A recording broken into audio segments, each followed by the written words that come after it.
तो दोस्तों आज हम फिर से आपके लिए लेकर आए हैं देश दुनिया की सभी ताजा बड़ी खबरें। फटाफट एक एक कर विस्तार से आज आपको बताएंगे, तो वीडियो को अंत तक जरूर देखें। दोस्तों वीडियो बनाने में हमें काफी मेहनत लगी है, तो वीडियो को लाइक जरूर कर दें। दोस्तों पहली खबर में आपको बताएंगे जो बिग ब्रेकिंग न्यूज सामने निकल कर आ रही है दोस्तों कि पीओके में एयर स्ट्राइक की खबर को इंडियन आर्मी ने बताया झूठा, कहा हमने नहीं की है।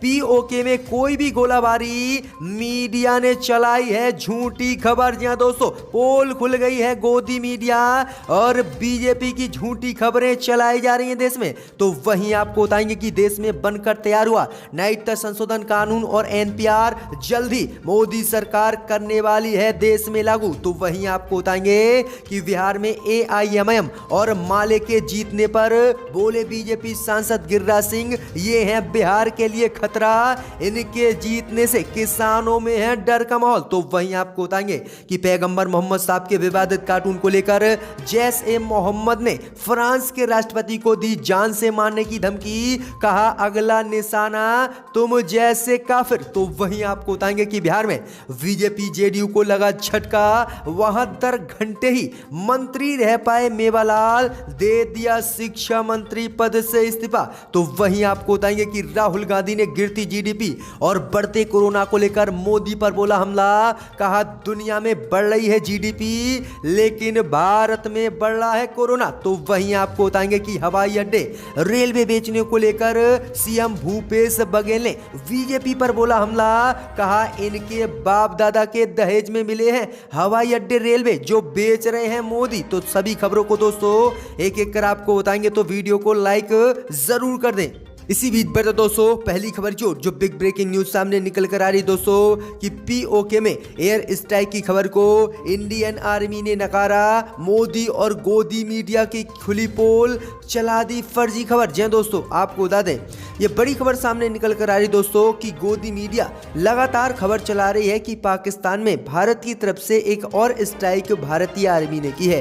लेकिन अभी खबर सामने निकल कर आ रही दोस्तों कि पाकिस्तान में एयर स्ट्राइक की खबर को इंडियन आर्मी ने झूठा बताया है और कहा है कि एलओसी पर या फिर पीओके में कोई भी एयर स्ट्राइक भारतीय सेना ने नहीं की है और जो खबरें चलाई जा रही हैं वो बिल्कुल गलत है। जी दोस्तों आपको बता दें कि गोदी मीडिया आज भारत में चला रही थी कि पाकिस्तान के कई आतंकी ठिकानों पर भारतीय सेना ने घुसकर एयर स्ट्राइक की है, जिसमें कई आतंकियों के ठिकानों को नस्ते नाबूद कर दिया गया है। लेकिन आपको बता दें कि पीओके में एयर स्ट्राइक की खबर को इंडियन आर्मी ने नकार दिया है। तो किस तरह से गोदी मीडिया और भाजपा पूरे देश को गुमराह कर रही है और झूठी खबरें चलवा रही है, तो ये बड़ी अपडेट आ रही है दोस्तों। इसी बीच पर तो दोस्तों अगली खबर तो देश में बनकर तैयार हुए नागरिकता संशोधन कानून और एनपीआर जल्द ही पूरे देश में होंगे लागू। जी दोस्तों आपको बता दें ये बड़ी खबर सामने निकल कर आ रही दोस्तों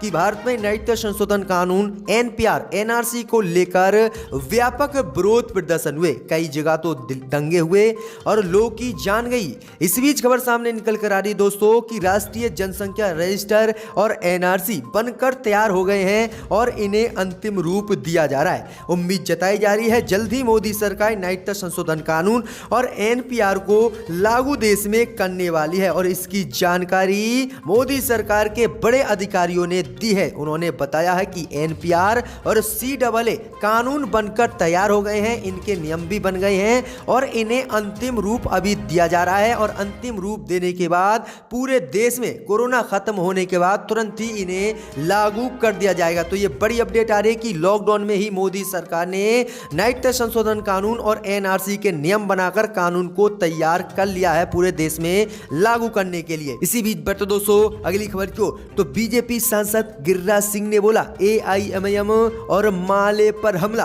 कहा बिहार में इनका जीतना खतरनाक। जी दोस्तों आपको बता दें ये बड़ी खबर सामने निकल कर आ रही कि असदुद्दीन ओवैसी की पार्टी एआईएमआईएम ने बिहार में 5 सीटें जीती और माले ने 1 सीट पर जीत हासिल की, जिसके बाद केंद्रीय के बीजेपी मंत्री गिरिराज सिंह ने एआईएमआईएम और माले पर बड़ा हमला बोला है और उन्होंने एआईएमआईएम और माले का बिहार में जीतने को खतरा बताया है। जी दोस्तों आपको बता दें कि केंद्रीय गृह मंत्री गिरिराज सिंह ने कहा है कि सीमांचल में असदुद्दीन ओवैसी और मध्य बिहार में सीमांचल माले के विधायकों से जीतने से पूरे बिहार में खतरा बढ़ गया है।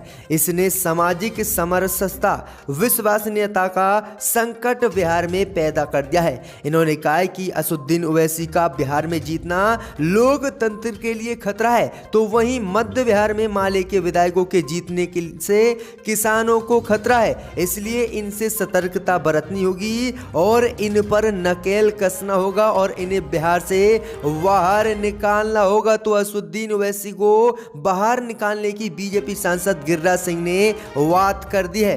इसी बीच बढ़ते दोस्तों अगली खबर की ओर। तो पैगंबर मोहम्मद साहब के विवादित कार्टून को लेकर जैश-ए मोहम्मद ने दी फ्रांस के राष्ट्रपति को जान से मारने की धमकी। कहा अगला निशाना तुम जैसे काफिर। जी दोस्तों, आपको बता दें कि जिस तरह से पिछले दिनों पैगंबर मोहम्मद साहब के विवादित कार्टून को लेकर फ्रांस का दुनिया के मुस्लिम देश और मुसलमानों ने लगातार विरोध किया था, भारत में भी पैगंबर मोहम्मद साहब के विवादित कार्टून को लेकर फ्रांस के राष्ट्रपति का विरोध हुआ था।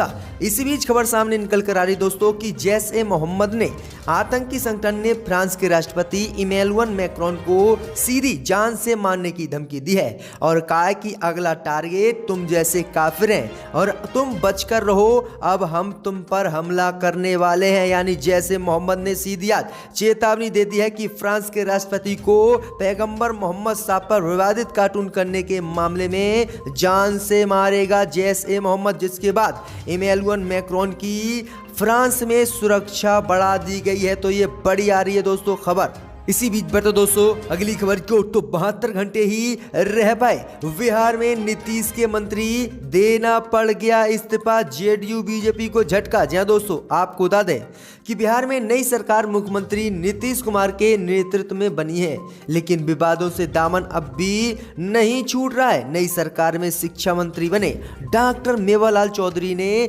भ्रष्टाचार के लगे आरोपों के कारण गुरुवार को अपने पद से आज इस्तीफा दे दिया है। मेवालाल 72 घंटे भी मंत्री नहीं रह पाए हैं और मेवालाल चौधरी ने गुरुवार को ही अपना पदभार ग्रहण किया था और जबकि मंगलवार को ही विभाग मिला था, जिसके बाद कल ही उन्होंने इस्तीफा दे दिया है। वहीं आपको बता दें नीतीश कुमार के मंत्री मेवालाल चौधरी पर शिक्षा में घोटाले के आरोप लगे थे और तेजस्वी यादव सहित कांग्रेस लगातार हमला बोल रही थी। इसके बाद उन्होंने 72 घंटे नहीं रह पाए थे शिक्षा मंत्री और अपना इस्तीफा दे दिया है। तो ये बड़ी अपडेट आ रही दोस्तों। इसी बीच बढ़ते दोस्तों अगली खबर की ओर। तो राहुल गांधी ने एक बार फिर से कोरोना और जीडीपी को लेकर मोदी पर बोला हमला। कहा देश में बढ़ रहा है कोरोना लेकिन पीछे जा रही है जीडीपी। जी दोस्तों, आपको बता दें कि देश में कोरोना महामारी के मामले लगातार बढ़ते ही जा रहे हैं और दिल्ली में तो स्थिति इतनी भयानक हो गई कि लॉकडाउन भी लगाना पड़ा। वहीं आपको बता दें कि बुधवार की तुलना में गुरुवार को मरीजों की संख्या में काफी इजाफा हुआ है। इसे लेकर कांग्रेस नेता राहुल गांधी ने अब केंद्र की मोदी सरकार पर निशाना साधा है। राहुल गांधी ने कहा है कि भारत कोरोना में आगे है जबकि जीडीपी में अन्य देशों की तुलना में पीछे है। कांग्रेस के पूर्व अध्यक्ष राहुल गांधी ने गुरुवार को यह हमला बोला है। आगे कहा है राहुल गांधी ने कि मोदी सरकार ने देश की जीडीपी सब कुछ बर्बाद कर दिया। पाकिस्तान की जीडीपी भारत से आगे है और वहां पर भी कोरोना का कंट्रोल कर लिया गया है, लेकिन मोदी सरकार ने भारत में कोरोना को कंट्रोल नहीं किया और आगे बढ़ रहा है कोरोना, लेकिन भारत की जीडीपी पीछे हट रही है। मोदी बताएं आखिरकार कोरोना क्यों आगे और देश की जीडीपी पीछे क्यों। इसी बीच बढ़ते दोस्तों अगली खबर की ओर। तो केजरीवाल ने खोली बीजेपी की पोल। कहा झूठी है केंद्र सरकार, 750 आईसीयू बेड देने का था वादा, मिला नहीं है अभी तक एक भी। जी दोस्तों, आपको बता दें कि राजधानी दिल्ली में कोरोना महामारी के बढ़ते मामलों के बीच वेंटिलेटर वाले आईसीयू बेड की कमी बढ़ती जा रही है।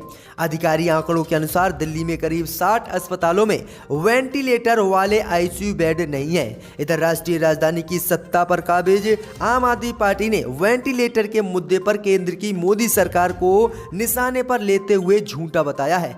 ग्रेटर कैलाश से विधायक और आम आदमी पार्टी के राष्ट्रीय प्रवक्ता सौरभ भारद्वाज ने कहा कि केंद्र की मोदी सरकार ने दिल्ली की सरकार को 750 आईसीयू बेड देने के लिए वादा किया था मगर एक भी बेड नहीं दिया है। उन्होंने की पिछले रविवार को केंद्र की मोदी सरकार को दिल्ली को 750 आईसीयू बेड देने का वादा किया था, लेकिन अभी तक एक बेड भी भी मोदी सरकार ने नहीं दिया है। मोदी सरकार केंद्र की झूठी सरकार है, तो झूठी सरकार केजरीवाल ने बता दिया है मोदी सरकार को। इसी बीच बढ़ते दोस्तों अगली खबर की ओर, तो हवाई अड्डे बेचने को लेकर भाजपा पर बरसे सीएम बघेल। कहा रेलवे क्या इनके चाचा के दहेज में आया है जो रेलवे और हवाई अड्डे बेच रही है बीजेपी। जी दोस्तों, आपको बता दें कि राजीव भवन में इंदिरा गांधी की जयंती कार्यक्रम के दौरान सीएम बघेल ने भाजपा पर जमकर हमला बोला है। सीएम बघेल ने बयान दिया है कि बीजेपी कहती है 70 साल में कांग्रेस ने कुछ नहीं किया। मैं भाजपाइयों से पूछना चाहता हूं